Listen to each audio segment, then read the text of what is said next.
Hey guys, good evening. Come one, come all. We'll get started here in a second. We're glad to have you guys. Hi, how everybody doing?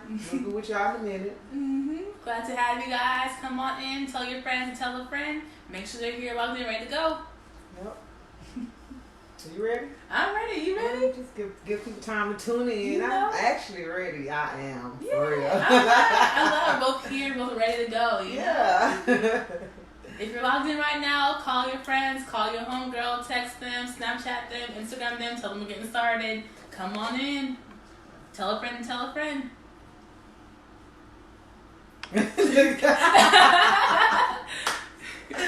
Oh. People are tuning in. Hey, Hi, guys. Jace. Hi. What's up? What's up? Glad to have you guys. Look at her. She was, that's my girl. Hey, Jay.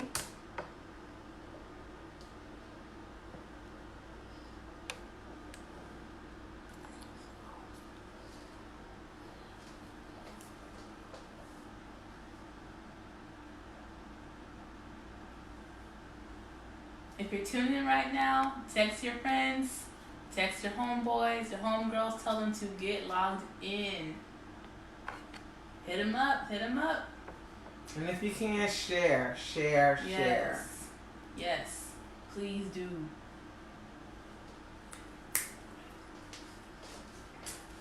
Alright guys, we'll go ahead and get started. Welcome back to Mandy the Mentor Mentee Takeover. I'm the Grand-Mentee Jennifer. I'm Mentee Victoria. And we're glad to have you guys here tuned in today. Shout out to our mentor first and foremost, Mandy the Mentor, Miss Amanda. We love her. Love her. Shout out to her first and foremost. Glad to be here. Glad she had us here on this show. But how are you doing, Victoria? I'm doing good. I'm blessed. Giving honor to God. Amen. You know, I'm here. I just thank God for being here. How about you? I'm really happy. Today's been a good day for me. It started off rocky, but God came and He snatched all the rockiness up, and I'm having a much better day today. Amen. Amen. All right, we'll go ahead and get started here. So if you're new to Mentor, it's a mentorship podcast by Miss Amanda, which is a Mentee Takeover series. So we are the mentees of Miss Amanda. We'll come on here and talk about different topics about God, how He's blessed us in different areas of our life, and just chat with y'all. Y'all chat back, comment with us, and we'll talk to y'all. We'll have a good night tonight. Amen. Amen. So Victoria, what is an area recently God has blessed you in? Actually, to be honest, I can name a lot, but patience. Patience, and I say patience because I lost my last job. It wasn't due to nothing I did. The company just crashed. So now I'm at a new job, and you know I have a trainer. He's training me, but Thursday night I felt like this man was just throwing stuff on me just because. Like, okay, I finished this part. You just started throwing things, but I didn't get mad. I was more like, okay, I got you, okay. And at the end of the day, I didn't burst out of nothing, and we got the truck out, and that was actually part of my work. So I say patience, because any other time I would have been like, oh, I'm not going to do all this. Right. You know, so God has really been working on me in so many areas, but patience and attitude, He's really, I see changes in that myself. Amen. You know, yeah. That's good. Yeah. I also would agree with patience on that topic too, because at my job I have a boss / coworker, I'm not sure how to label her, who has just been trying me. Oh. And when I say trying me, I mean trying me, where I had to go in the corner and just pray, like, God, please don't let me do it today. God, please give me the patience to hold my tongue, to smile, be professional. So I agree, patience too, because, child. I understand. It was, like I said, my last job spoiled us because we could listen to our music. So if I was having a bad day, I could put my gospel in and keep it moving like whatever.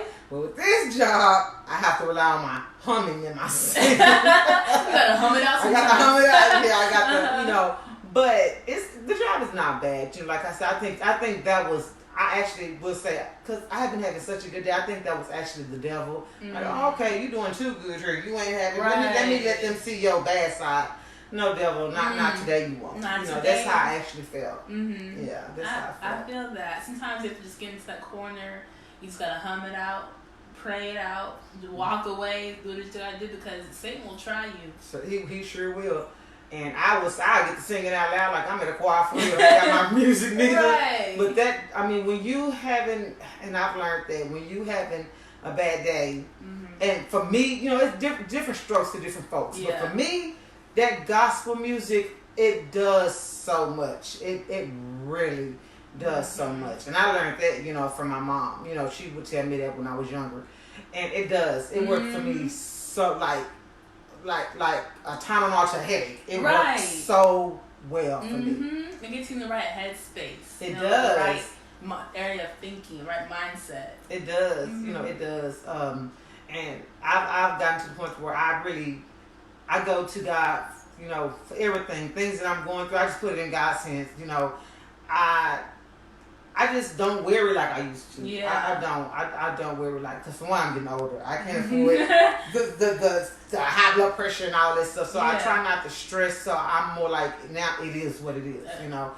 My kids, you know, I try not to let them see me weary, you know, but I feel like we're as one because my boys are grown now. Yeah. So I feel like we're as one. So my worry is y'all worry. Y'all know what we need, you know, but don't stress. Just pray about it. You know, pray about it. And so that's what I do. I just pray about everything. Yeah. Gospel music hits me so hard because some days I'm like, you know what, God, I cannot do it today. But on the drive into work, I'll have my gospels playing. I mean, it's like, God, just speak to me right now because if you don't, Lord, I might not make it today. I might get fired. I might drag somebody. God, please just speak to me. And those drives into work with the gospel, it sets my whole tone for the day. And then not only that, you never know who's listening to you. I was going to Quick Trip and I was playing Hezekiah Walker, Every Praise. I love that song because I can that beat is awesome. I mean, I can jam. Yeah. And I had my music blasting. And like I said, you never know who's listening to you. So not paying attention, I get out the car and this lady got so blessed. Just by hearing my little Dory drive up and blasting at Hezekiah Walker. And so we walked in the store, we were just talking about the songs, and I swear she named every song that I have on my playlist that she liked. Oh, every song I got on my playlist. I was like, that's my jam. Yeah. And we just said, she touched, I think we blessed each other that day. 'Cause I was even more happy when I walked out of Quick Trip. Right. Yes. So that gospel music is something else. It does something to you. I think about the song by Mary Mary, God in Me. Oh, it's God in Me. That song right there sets the pace for my day. Because I'll be having like the most just off day, just, you know, this and the other. And I'll be like, you know what? But it's the God in me. Like, it doesn't matter what's going on the outside. It's what's in the inside. It's the God in me. Exactly. My son, he kept saying, Mama, this song is called something. I can't think of the name. It's another one of Mary Mary's songs. And I was like, oh, it's this song. So I'll play like, no, it's not it. When I found out it was that song, and I can't think of the name of it right now. How's it go? It's the other fast pace. It got a nice beat to it. Not the God in Me. But anyway, it'll come to me. But when it was that song, it kind of touched me because I'm like, my God is touching this deal with my child. You know, because this song, it blessed him because we'd be in the car, he'd have his earbuds on, and he'd be listening to it. So finally, I was like, let us all get blessed. Yeah, on the radio. Right. So, but it was a Mary Mary song. You know, their songs are very uplifting. Yes. Very uplifting. Especially, you know, when you know their story, what they've been through. Their song is very uplifting. There's one gospel artist. I think she's newer. She's not new, but she's definitely newer. I think her name is Karen Hawthorne. Karen. I think I'm gonna get her name wrong. Lord bless. I don't know, but she has a song called oh my gosh, it's called I'm not gonna remember. Speak the name. And that song, it's just like just speak the name and things will change. I'm just like, it's just so prophetic, you know, like just literally speaking God's name and watching things change just from calling out. That song right there, like. Sometimes God will put a song in my spirit that is actually for me. Like, for me, like the word stand. Oh my God, by Donnie McClurkin. I was going through a time in my life to where everything was just taking me out. Everything was taking me out. My mom was still alive at this time. And she would tell me, you know, you need to listen to this song. And I was going to my uncle's church. I ended up leading that song in the choir. But that song, that's just one. But Stand, it was at that moment, that's what I needed. Yeah. The words, everything. It was just like, so God will put songs in your spirit that is actually relating to the situation that you are going through at that moment. Right. So I thank God for my gospel music. Yes, I have a whole playlist called Praise Break, and literally it's what it is. Like, on the break of my day, I gotta take a break and just praise for a minute. There's a song by Smokey Norfolk called Dear God. Yeah. That song, because he's not really singing, he's not like talking, singing, And I feel like it's just like he's just talking to me, like just talking to God, talking to me, just talking. I'm just like, sometimes I'll hear it one way, I'll play it again, I'll hear it a whole different way. Like, right. And just hits according to what I need in that moment, in that season. Same song, never changed, but the lyrics just hit differently. Like, God's trying to pull a different part of the verse and just like hit me in that area. You know what I'm talking about? Yes. I'm more of a old school gospel. Like some of these new age gospels, I really don't too much, because I'm just stuck in the old school. You know what I'm saying? Yeah. I'm 41 years old. So, but John P. Key got one. I am standing in the need of prayer. That's another one. Now I sing that for everybody. Yeah. Because we're all standing in the need for prayer. I don't care. What we got going on, everybody is standing in need of prayer. So I would just, when I sing that song, I sing that song for my family, I sing it for my children, I sing it for myself. I just sing it. I love it, especially at the end. He talks, like you said, he talks through a testimony. Yes, and that part right there, I get to preaching like I'm him. Right. Alex, I have a question for you. If I was a brand new, like new into the faith, and I don't have a gospel playlist, where would I start from? How would I get that playlist going? First of all, I would say go to YouTube, because that's where I started. Just go to YouTube. You go to YouTube, and it's like, when you put in YouTube, after so many, let's say you can put in 5 different gospel songs, different songs. After so long, YouTube will have it'll say, Kingdom Fully Committed list of 50, all gospel songs. Yeah. And I would just say, just go from there. If you don't have a song that you know, if you don't have a song that you particularly like, just put in 5 gospel songs, and YouTube will make a list for you, and you can program that. That's how I would advise someone to get started. If you're new in the word. But right now we have Word on the Street. Oh, what's the Word on the Street? Well, good evening, mentees. Good evening, mentor. So, in regards to listening to worship music and just, feeling the presence of God, how does music relate to you and your personal testimonies? You want to answer that I'll first? let you go first. Okay, like I said, I could be going through a certain thing, and God will put a certain song in my spirit. Or like I said, the YouTube. I can just scroll through YouTube and I see that song, like, that's it, and I'll just listen to it. Or just letting the song play. It's just whatever. Let's say if I'm going through a relationship problem. No, I'll take that back. Let's say I'm going through a bill problem. We don't have no food. I can't pay my bills. I don't have a job right now. No income coming in. What am I going to do? Stand to pop up. That song right there covers all that for me. It covers all that for me. So in that area, that's how it ministers to me. You know what I'm saying? When you done all you know you can do, all you can do is stand. Right. And that, oh Lord, I'm gonna do a car baby. But that has helped me in so many ways, so many times over the last 20 years. Yeah. It really have. It really have. So, and how about you? It's called Stand. Who's it by? Donnie McClurkin. Donnie McClurkin. Yes. I'm about to. I get. Oh, it's beautiful. On it's the way beautiful. home, in the car. I think for me, music gets my mind prepared, my heart prepared to talk to God, right? Because me going from from fresh anger, I'm like, God, guess what happened? Oh, sorry, God, let me stop. I have to get my heart in that preparation to talk to Him. So before I pray, I'll listen to some gospel, just to help me get in that kind of mind state. How in church you have praise and worship first, and then you hear the word, right?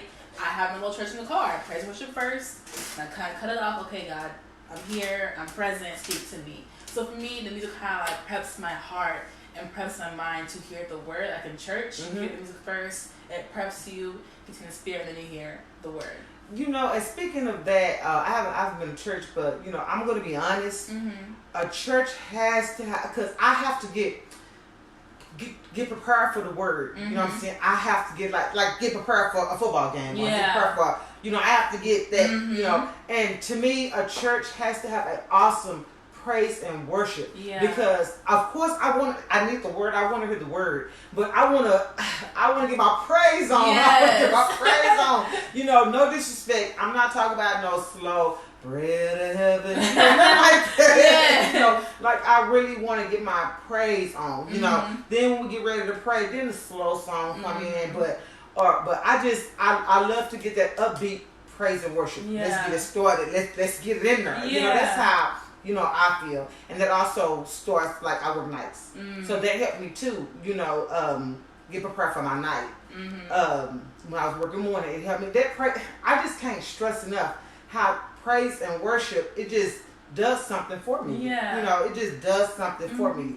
It does. It does. What's crazy? Growing up, about teenage years, and even a little bit into college, honestly, I used to come to church late on purpose to just get praise and worship. Because for me, I was I don't know the songs. I'm not going to be into it. It's boring. I would come late on purpose to skip it. And then one day, I go to Potter's house now, here in Dallas. And I came on time. I was there talking. I was there preaching and hearing the words and just singing along. And TD said something very profound. He said, if you come to church and miss the praise and worship, the word has not warmed you up yet. Exactly. He said you're not. He said by the time you're warmed up, it's time to go. So he said that first part is to get you warmed up to hear the word. Yes. If you come and skip the warm up, by the time you all ready to go, you all worked up, service is over. And when I heard him say that, I was like, wow, that was so good. And then even that, I have a mentor, Sean Washington. I love her. Sean be watching. I love you, Sean. She once said that the word is God giving to you, giving you what you need for the week or for the day. But that praise and worship is you giving to God. Yes. So before he can give to you, you have to give to God, and he'll give you a word. And when I heard that, I was like, let me go ahead and go to praise and worship because I can't skip anymore. I need to give to God. And I saw it in that mindset. I thought I was being selfish, right? I'm going to church to give from God, but not to give back to God at all. So I saw it as let me go in on time to give to God first. That way, when I get that word, it can come back to me. Yes. Yeah. I just feel like praise and worship paves the way. Yes. It clears your mind of whatever you have going on. It paves the way so you can receive the word, when the word come across. Where you go to church, you miss praise and worship, your mind is on this, you can't get into the word, I really do. I feel like praise and worship paves the way, and I just love some praise and worship. But we have a word on the street. Yes, Mentee Jade Ross. Question: when did you ladies accept Jesus into your life, and how did you come to being drawn to him? Who? I'm going to go first if you don't mind. Go ahead. So I grew up in the church since I was little. Wasn't really an option to go to church. It was a Sunday morning. You need to be up, ready to go. I'll be leaving the house. If you get left, you get in trouble. So I just kind of grew up in church. So even though I had grew up in church, I didn't choose to follow God until I was about 14, 15 years old at summer church camp. There were no parents around, just me and other people. And I was like, I want to know God personally. I've known him as before then, I had always known of God. But in that moment, I wanted to know God directly and personally. So at 15 years old, I believe it was, I gave my life to Christ. And I prayed this prayer to God to please break these chains off of me. And when I prayed that at 15 years old, I got up off the ground and I felt 10 times lighter. Literally, I was like, something is off of me. I'm about to shout. Something just came over me. And even though I had been in church all my life, it was just kind of doing the motions. Wake up, mom said get dressed, get in the car, go to church, come back home. It was obedience. But this time it was purposely, God, I want to seek you and just know you. And that's how I got to know Christ. What about you? Okay. My grandmother, I can remember going to church with her as young as the age of 5. Mm-hmm. She passed away at 8, and we wasn't in church then. My mom, she got saved. I'm going to say I was around 12. Lord Jesus Christ. When my mama got saved, we was in the church. First service, second service, 15th service, I had it. And it was so, we were so been introduced into the church ever since as a kid. Know the word. My mama had us in church so much where I couldn't wait to get grown so I didn't have to go to church. But I've been in and out of church. I get in there and, I'm strictly, in the church, saved, and then I will backslide. I don't play with God. People may disagree with what I'm about to say. This is my own preference. I don't play with God. So I'm not gonna go to a club Saturday night and then go to church Sunday morning thanking God. I'm not gonna do that. If I'm at that point in my life to where I want to club or I want to have fun, I'm not putting God in the background. I'm not gonna play with God. You know what I'm saying? When I give God my all, I'm gonna give God my all. Yeah. Don't get me wrong now. I have a relationship with God because I know to go to Him for everything. I know He will forgive me. Not to say I'm going to take advantage. Well, I know God going to forgive me, so I'm going to go out here and do this, that. Yeah. That's not the case at all. God know I have different battles. I have different addictions. I have different things that I'm battling right now. So I'm seeking God, and God is slowly moving that away from me.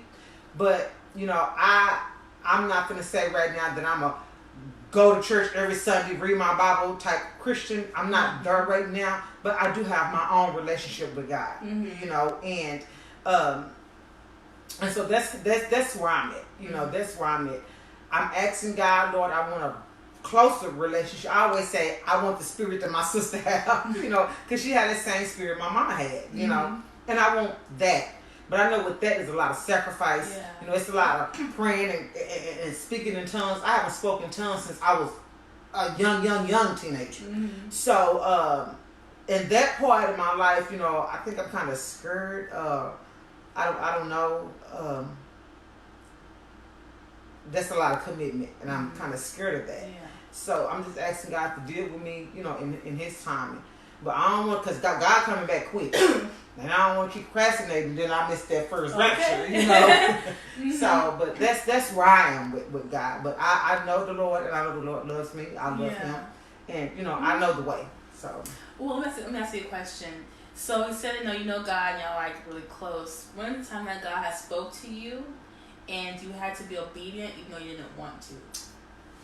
I used to always ask Mama, how do you know when God talked to you? And my mama said, one day you'll know. I was pregnant with my second son. I was with my ex-husband, and my ex-husband was cheating on me with my next-door neighbor.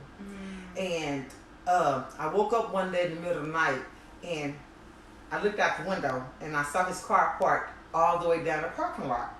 Oh, I was so hurt, distraught. Oh, God, I could have died. I wanted to kill somebody or whatever. But my mom came and comforted me. Okay, after that day, for about 3-4 days, I kept going to that window, looking for that car. Going to that window. That last night, I heard the voice of God, and I knew it was God. Who else could it be? And these was His exact words. Why are you constantly going to this window, and I'm not allowing you to see this car? And from that point on, I did not go to that window. Another time, my uncle passed away, and God told my mom, send the family car to their dad's house. I had an issue with that side of the family, so I'm going against everything God had told my mama. My mama didn't play with God, so she pretty much like, girl, get out of my face, ignore me. But I'm going off. So I'm going against God's word. And the day of my uncle's funeral, I was supposed to sing at his funeral. We was wearing all white. The police pulled me over. I had a little bitty ticket. I went to jail right before the funeral. Got bonded out right after the funeral. God punished me. So when God speaks, He speaks. I don't care what nobody now. You know when it's God. When something. Because can't nobody just come tell me, "Thus said the Lord." Right. Nobody. But my sister, my mama, somebody tell me God said this. So yeah. So when I know God has said something, I'm gonna be obedient to it. God said what He said. Do we have a word on the street? No? Okay. Alright. I'm thinking one area for me where God spoke and I did not want to listen. That was this past summer. So I got 2 job offers. Actually, no, sorry. I got multiple job offers, both here in Dallas, also in Houston too, and some in Austin as well too. I had a lot of offers in different cities. I'm a teacher now. In case y'all didn't know, I'm a Nice. teacher. So yeah. And so for the life of me, all my friends are in Houston. And if you know what, I got offers in Houston. My friends are in Houston. I'm about to move to Houston. Like, I found apartments I want to live in. I was going to go tour them. I told my friends, hey, yo, I'm coming through. Like, I'm about to move to Houston. It's going up. But my mind was set on Houston. And one day I was driving home, actually, leaving Miss Mann's house. I was driving home, and I saw the same Dallas skyline. Now, I grew up in Dallas. I have seen the same skyline 1,000 times, the same skyline. But this time I looked at it, and it hit different. I don't know, I can't explain how, but I looked at it and I was like, And all of a sudden I heard God say, I want you to stay here in Dallas. Oh. DISD needs you. Yes. And I was like, God, I got plans to go to Houston. Like, you didn't see me try to pack up and go? What you mean stay in Dallas? I had offers. I was ready, ready to go. I was ready to get and go. And he was like, once you're here in Dallas, DISD needs you. And even in that rap out, I'll stay in Dallas, I'll stay here, cool. But I got offers in Fort Worth ISD and like Plano ISD, all these different ISDs. And I'm like, wait, but God said DISD needs you, right? Mm-hmm. There are times I'm working, where are you gonna work at? DISD? I got the same, you sure you want to do that? Ooh, DISD. Ooh, you sure you want? I heard I heard that. I'm like, all these I heard. But I'm like, at the end of the day, God said DIS needs you. And I kind of felt like, what is his name in the Bible? Jonah. How God told him to go to Nineveh, right? Because they were doing all kinds of, who, what, when, where, a lie. And, he was told to go to Nineveh. He didn't really want to. But whenever he was disobedient, what happened? A whale came, swallowed him up. I didn't want to go to big meat.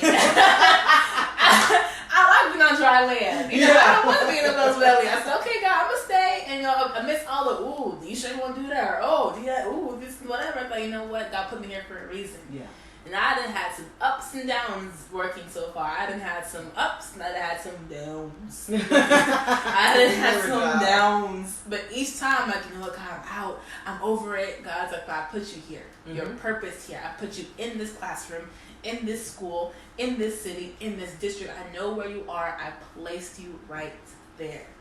And that's when I knew, even though I didn't want to, I was obedient. I did not move to Houston. I stayed here in Dallas, Texas. And that's good because when we realize when God put us somewhere, He put us there for a reason. Now I can keep going all night, but if anybody have any questions, any comments, anything for Mandy, the mentor, you can reach her. You can contact her or correspond with her at mentormandy at AOL.com.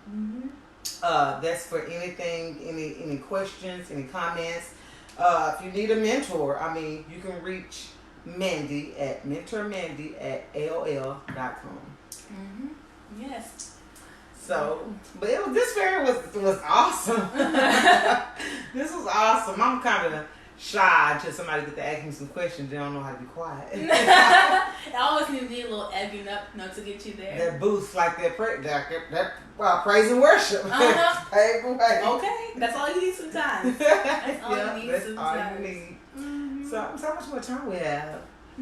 I don't know how much time we have.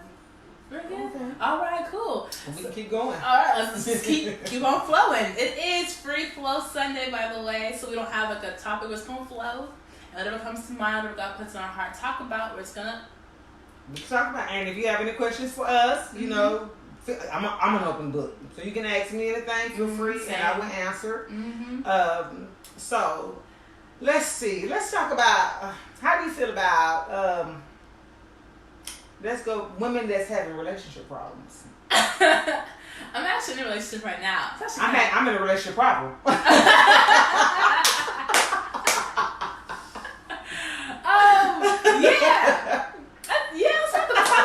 Let's talk about it.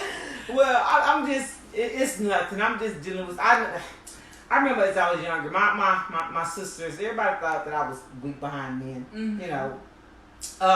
which in some cases, I was the type of first, I didn't want to be alone. Yeah. That's how I was.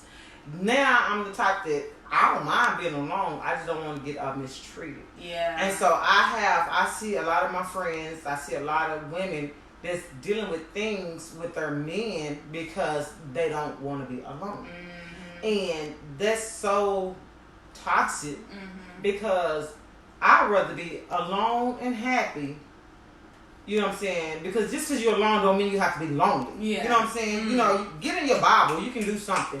But I'd rather be alone and happy than to be laid in the bed with a bad spirit that's gonna keep me sad, keep me this, and I'm older now, so I can feel like that. Back when I was in my 20s, I wasn't like that. I'd rather take the bad spirit versus being alone. Yeah. That's how bad it was for me. So in relationship wise, if I could tell any young lady, I would say don't settle. Don't settle. Just cause okay, if you say I'm gonna marry this, the devil hear you too. I always said when I had my second child, that was gonna be the man I was gonna marry. I'm not talking about my ex-husband, but when I had my second child, I had his second, third, and fourth child. We indeed get married because my tongue spoke that, but he was not my husband. He was not my husband. So we was together all them years, had all them kids, and didn't even celebrate a year anniversary because we were separated by then. And we didn't do that going back and forth, jumping in bed, even though we was married, jumping back. No, once we was over, it was done. Yeah. It was a wrap. It was a done deal. And so now, you know, like I said, I'm in a relationship problem. I'm asking God to help me deal with this because my heart is so hardened right now. I'm like, you know, it is what it is. You know, my thing is though, his mom passed away and they was like this, you know, they did no wrong. So on her deathbed, I promised her that I was not going to leave him. Yeah. But you can't keep a man that want to be kept. And I've done everything I can to show this man. And we have some things that's going on now to where I feel like it's not fair to me. Yeah. So I'm finna get out of it. And it's so much easier for me because he's locked away. You know, versus a woman that have to see this man every day, it's not going to be easy. So what would you tell a woman in that situation? It's not working out. She loved this guy, but she got to see this guy every day. But it's hard for her, you know. You can tell certain people to pray. Some people don't feel like prayers enough. You know, I just had to tell somebody that last night, sweetie, you got to pray. And I'm asking you this because of the conversation. It ain't just about me. I talked to this young lady last night, you know, and I was just so outdone with the things she was telling me. And so the only thing I could tell her was, you know, you go in the right direction, pray. But what would you tell a young lady that's dealing with this? She want to get out. It's toxic. Let's say they got kids together or whatever. I mean, what would be your advice? Yeah. So definitely the fact that it's toxic off bat, I think that's all you gotta go. But some women don't. They feel like toxic is love. Right. But for me, once I hear the word toxic, that's a cue where okay, so you gotta go. And I understand struggles, arguments, that's different. You can work through arguments, struggles. Once it's toxic, it is now killing your spirit. And anything that kills your spirit must go. Because your spirit is too delicate to be tampered with. That's your core of who you are. So I think the issue a lot of ladies have is always one in two ways. It's either she's afraid to be alone and to leave him, or she loves him, I use the word very loosely, so much she thinks she can't leave him. And the girl who loves him so much and thinks she can't leave him, ask yourself, what is love?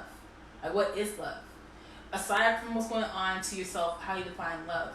Does he match the definition of what love is? Therefore, if your definition is this and he's not match that, is that love? Do you love him? You know what I'm saying? Now, I understand with kids, that's a whole different ballpark. Because that's your father's child, that's your child's father, that's a whole different issue.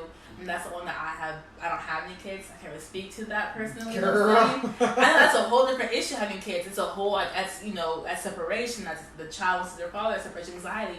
There's so many more psychological parts of that I can't speak on.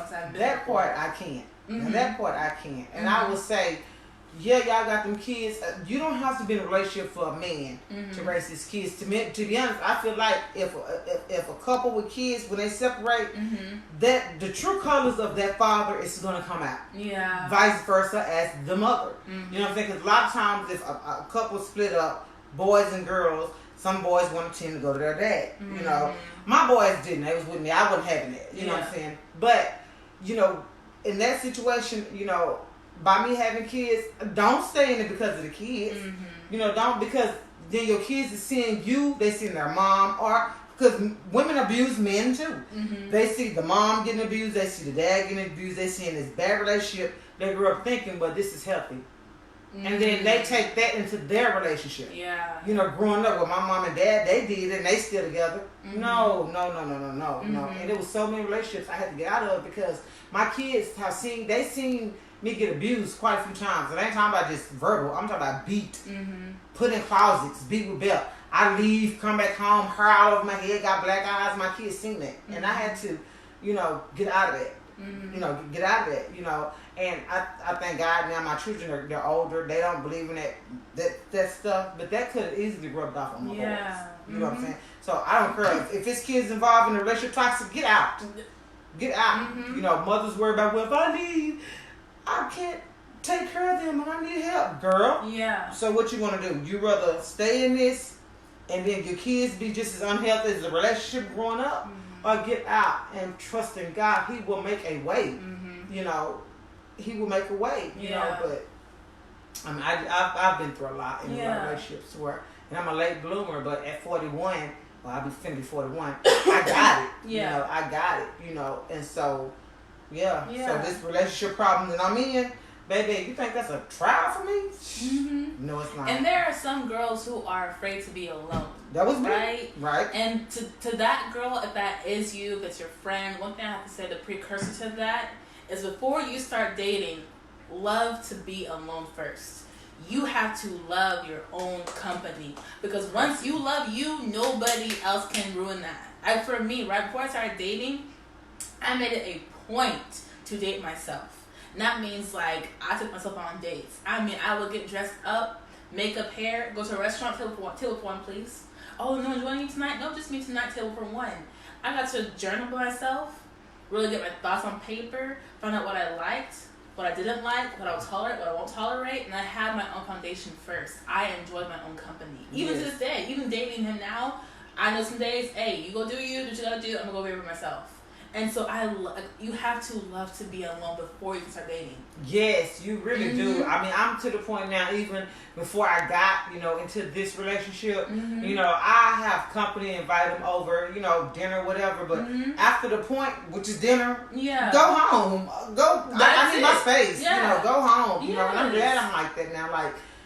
He's been gone for a while, for 2 years. And I've been just as content being at home. It was hard at first because I'm used to him being there. Yeah. But if it ain't him, I'm good. Yeah. I was at a restaurant actually recently on my self dates. And mind you, I'm in a relationship now, but I still have self dates because it's so important to just keep feeding into yourself too. And I was on a self date at a restaurant. A lady asked me, "How do you do that?" And I'm like, "Do what?" So just come here and eat by yourself. I said, I read a book, I journal, I listen to music. It's my me time. It's just to block the world out and check in with me. How am I doing? and other. She goes, I can't get there yet. I'm not there. I said, it starts small. You don't have to start at a restaurant. You can start in your house, phone on silent, you just read a book.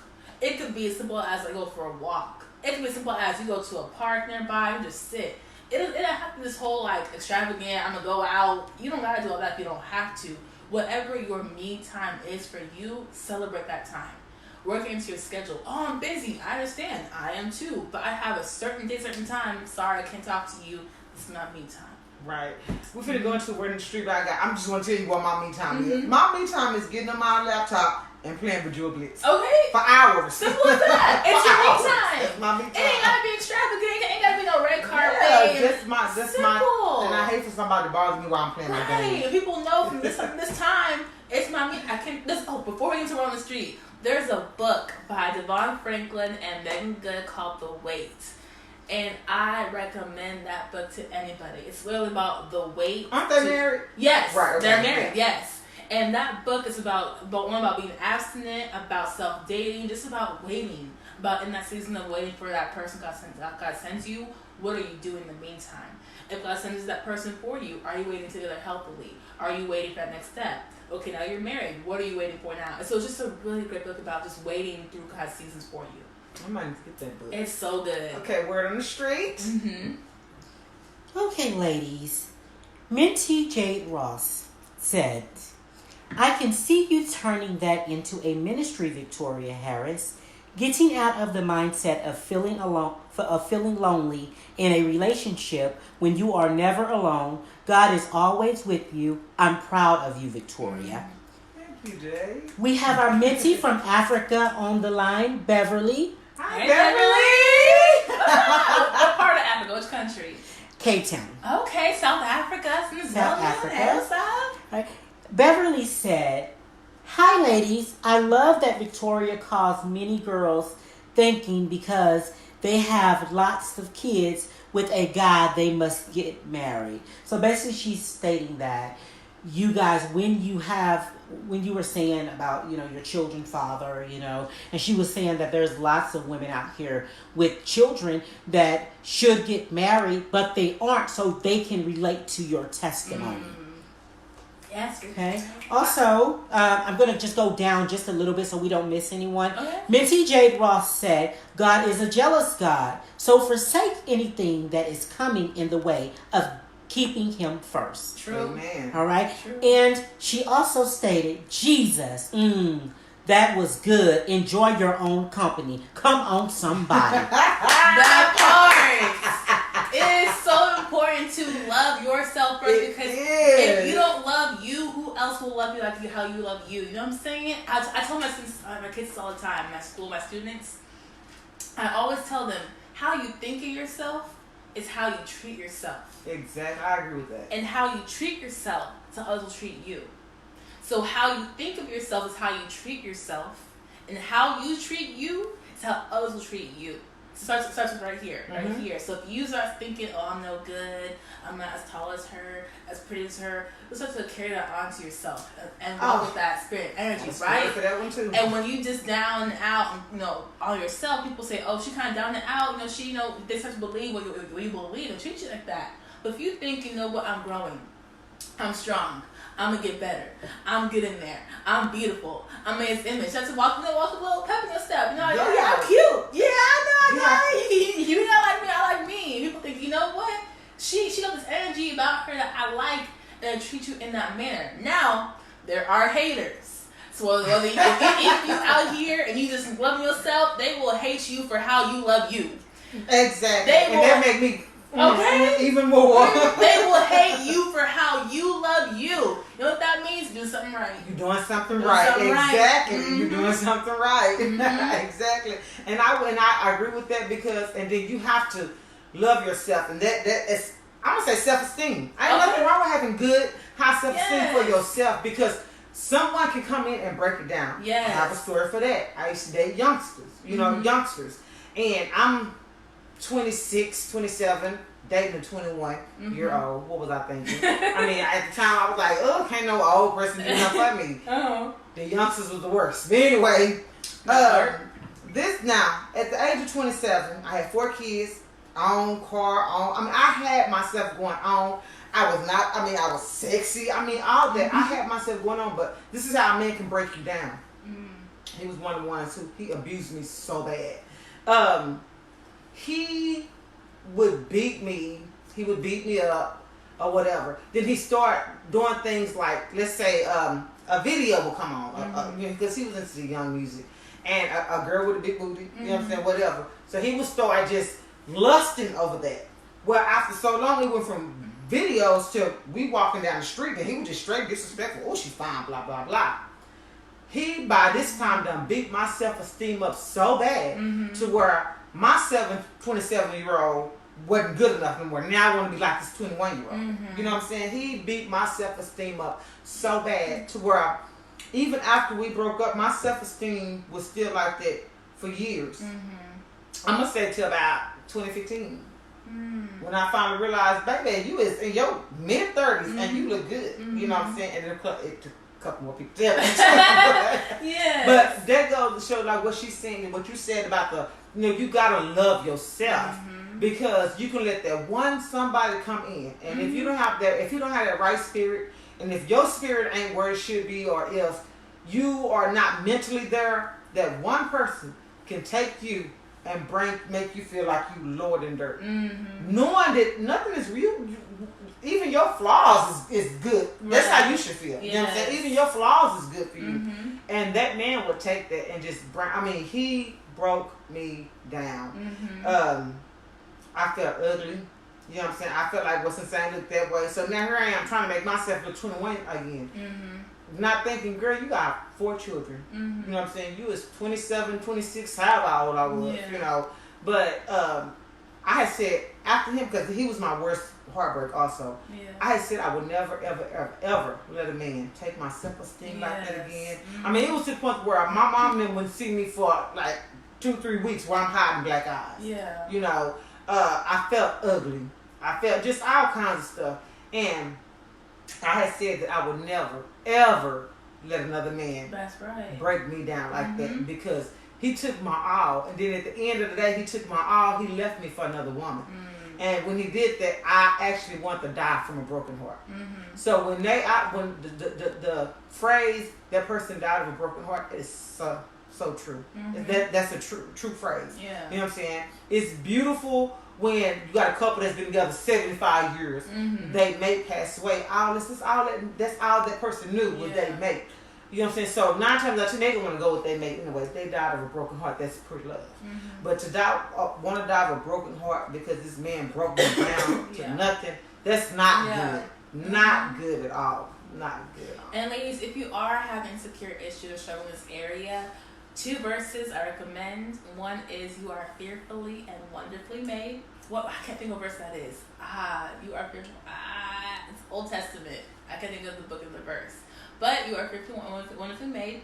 Also, 1 Peter 3:5 tells you that it's not about the makeup you wear or the hairstyles, the bundles, the nails. None of that matters. That all God wants is a pure, beautiful heart. So all the makeup and stuff is great. It is. But it only enhances what's already there. You're already beautiful as it is. It just enhances the beauty that God already gave you as it is. So don't think you're anything, like you're made in God's image. And so God's not ugly. He was a beautiful person. Okay? And if you're made in God's image and he's not ugly, why would you think that you're ugly? You know? And that's just something I have to learn myself too. In middle school, I was bullied. When I say bullied, I mean bullied. Verbally. No one ever touched me, but the words hurt more than the hands would ever have hurt me. I was bullied so much that I believed it tenfold over. Like I took what they said. It does that. Yeah, it does that. I remember I found my old diaries from way back in middle school. Found them recently, and I wrote down. I called myself the names they called me.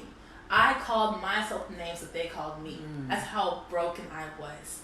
It took me about till high school, maybe even there, for me to be like, you know what? I'm okay. And it just I took that for so many years, what they called me, all different things. And I realized even later on in life, I think around college, around this age time after college, realized the things that I was insecure about are actually my gifts. And it's crazy. Let me tell you how. In middle school, right? So I have like really, really big eyes. And I was always, being teased for I have big eyes and they're so huge and they'll put your face and call all these names, right? Down the line later on, I had the gift of vision. I was like, y'all thought y'all had me. Y'all thought y'all had me. But I got the gift of vision. Okay, I can see. You see me. See God. See you. Okay? You like that? You know what I'm saying? You thought you did. And also, I have like a lisp. I'm still trying to work through to this day. I was all insecure about it for years. I hate speaking honestly because I have a lisp, right? Now I have the gift to speak life over little teens who are just like me. So y'all thought y'all had me, y'all thought y'all did. But the 2 things y'all bullied, my eyes and my mouth, guess what? They're my gifts to this day. And I don't see it though. Like I was like your eyes are so beautiful, especially with the eyelashes. I don't see it. I ain't heard no list yet, so okay. I've gotten better at controlling how I speak, but back in middle school I didn't know. I wish I had eyes like that.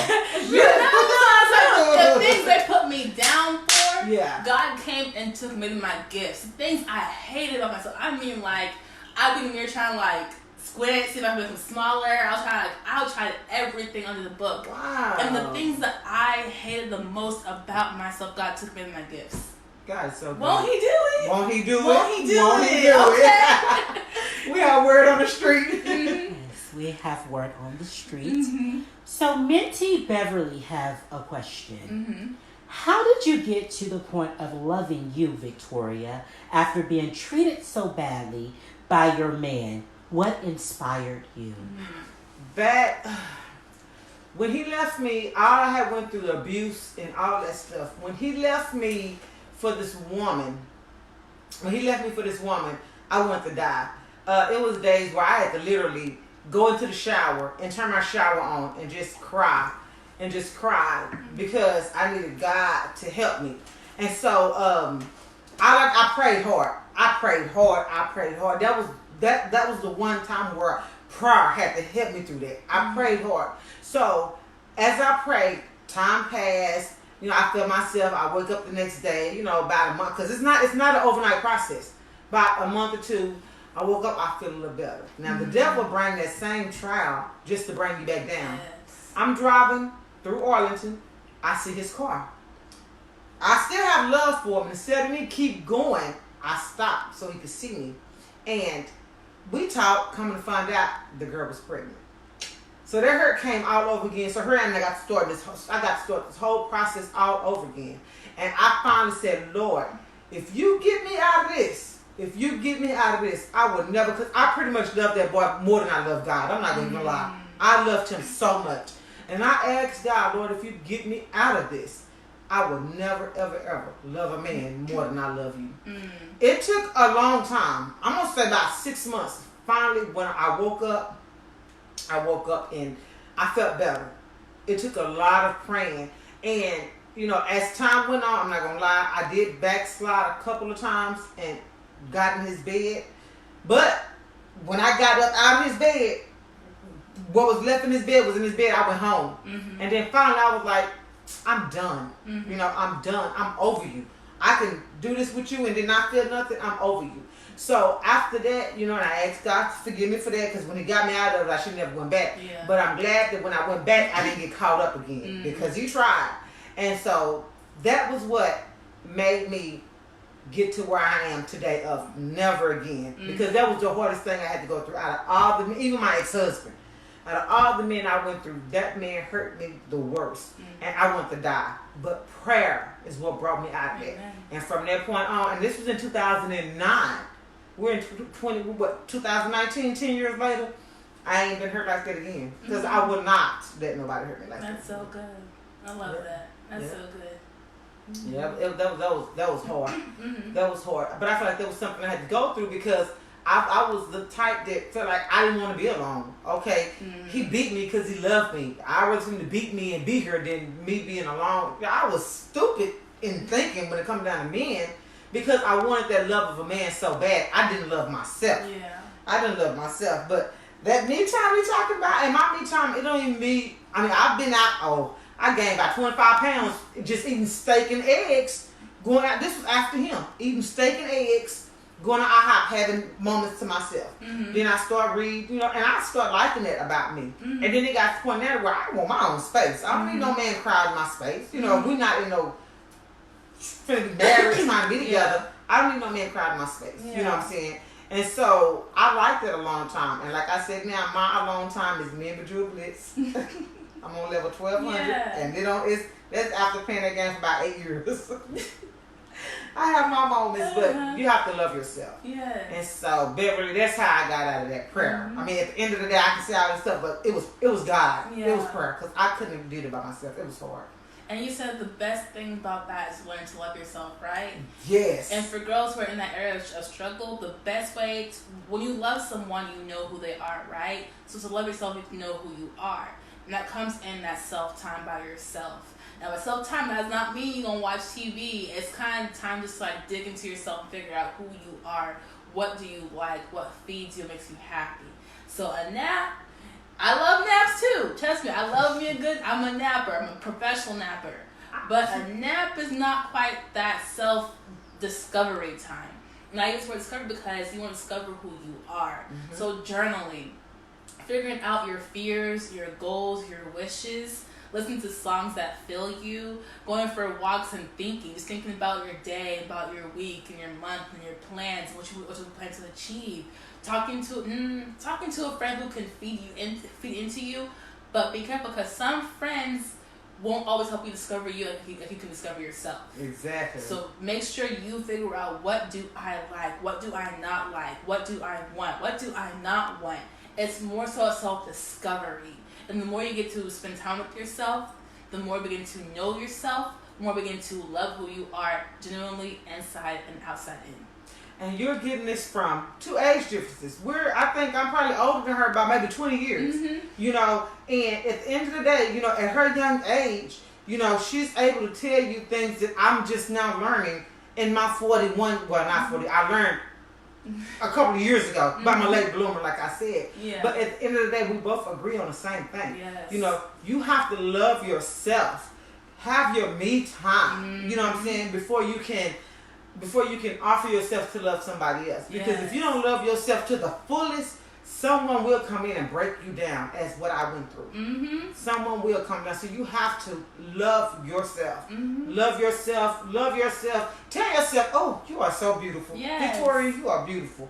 Victoria, you are this. You know, or whoever you are. You tell yourself that. When you start feeling a little bit down, you tell yourself. And for women who are in that, you know, for one, nothing's going to get you out of there. You got to have prayer and determination. You got to want to get out of there. Yes. But in the midst of your prayer and determination of wanting to get out of that, you also start telling yourself, I am beautiful. Yes. I am strong. Affirmations. Because even after you get out of that, then you still got to build your self-esteem back up. Because most of the time when a man done been with you, or you with someone and it's been toxic and it's abusive, your self-esteem is gone right along with it. Your self-esteem is gone, because most of the time it's women, we're trying to prove ourselves to men. Yeah. You know, and I said that with a frown, because men are not worthy, you know, of us unless he's a godly man. And if he's a godly man, then a woman ain't gonna have to prove herself worthy, because God gonna put us together. You know, but you if you have to write a sentence to yourself to say every day. But you build yourself up, because we are beautiful and we don't deserve it. And if you are in it, you know, you pray your way out. Even though it may not seem like God hears your prayers, my mama told me, right at that moment that you feel like God is not listening, that's when he's closest to you. And it was many days I feel like God wasn't hearing my prayers. You know, that's when he was closest to me. You know, so, I mean, like I said, we're 20 years differently, but we both can relate in certain things, you know, where I have experienced the bad and the good, you know what I'm saying? By the grace of God, you know, she's seen some, you know, bad bullying or whatever, but she learned earlier than me, you know, no matter how many people tried to talk to me, I was hard-headed, you know, but now I get it. And I thank God that I get it, because you got some women that just ain't gonna get it. You know, and that's sad, you know. So. And start small. Like having your affirmation, like you said, on your mirror. And every morning, brushing your teeth, you're going through your affirmations. I am beautiful. I am strong. I am courageous. I can conquer today. Yeah. And having that daily affirmation helps set that routine in your mind. And when you say it, make sure you mean it too. You have to mean it. Don't just say, I am beautiful. Yeah, Make sure you believe it. Yeah, you have to mean it. But make a playlist of songs that boost you up. That's what I have in my car. On my down days, I have songs that help just boost me up and just remind me that who I am and whose I am as well too. And that song, those songs up there will help get you back to where you need to be. And then lastly, remember, there is confidence, which is not cockiness. That's two different things. Being confident is being better than you were yesterday. Being cocky is thinking best in the room. You're all on an equal playing field. You're all equal, but it's being better than yourself yesterday. When you're confident, the only person you're trying to beat is who you were yesterday. When you're cocky, you're trying to beat others in the room. It's not about their journey. It's about your journey for yourself. Be confident in who you are and not against other people too. Yeah, and then, you know, and as we were speaking earlier, praise and worship, and it was a song though. This wasn't no gospel song. But this song right there also helped. It was Beyonce, not the new Beyonce. I don't do the new Beyonce. Oh, no. But this was the old Beyonce. Let me see, the Halo on back. When it was Destiny's Child. But she had a song that said "To the left, to the left." Irreplaceable. Yeah. That song helped me out. This song helped me out a lot too, because of her self-esteem. You know what I'm in that song, you know, the song that she may probably hadn't went through it. Maybe she had, you don't know. But the words of that song, you know, was so inspirational. You don't have to go through that, you know. You did this. You know, me being a woman, I brought you up, you know. I mean, so, it's just, you know, it's just certain things, you know, a lot of things that can give you that oomph to want to boost yourself up if you're going through stuff like that. Yeah. Now, my self-esteem so high, you can't tell me nothing. Period. You can't tell me nothing. You can't. Because of what I went through. Right. You can help me grow further. You can add to it. You can say, hey, I noticed how you fall in here. Let me help you get stronger. But you can't tear me down. Like, at this point, God has built me up so much. And when God's your foundation, you can't fall. When God is your foundation, when He's the core of who you are, nothing can push you over. Nothing. Because He got you. Well, I enjoyed tonight. It was lovely having this conversation. I can do this all night long. But we're going to go ahead on and we're going to end tonight. Thank everyone for tuning in with us. Yes, and again, if you have any questions, comments, you want to interact with Mandy the Mentor, you can reach her at mentormandy@AOL.com. God bless you. Yes. I want to say goodbye. Bye. Good night, you guys. I hope you got to take a nugget from this, something from it that can apply to your week and to your life. Also, have a happy Thanksgiving to you guys. Happy Thanksgiving, guys. Have to get that turkey. Good night. Bye-bye. Bye.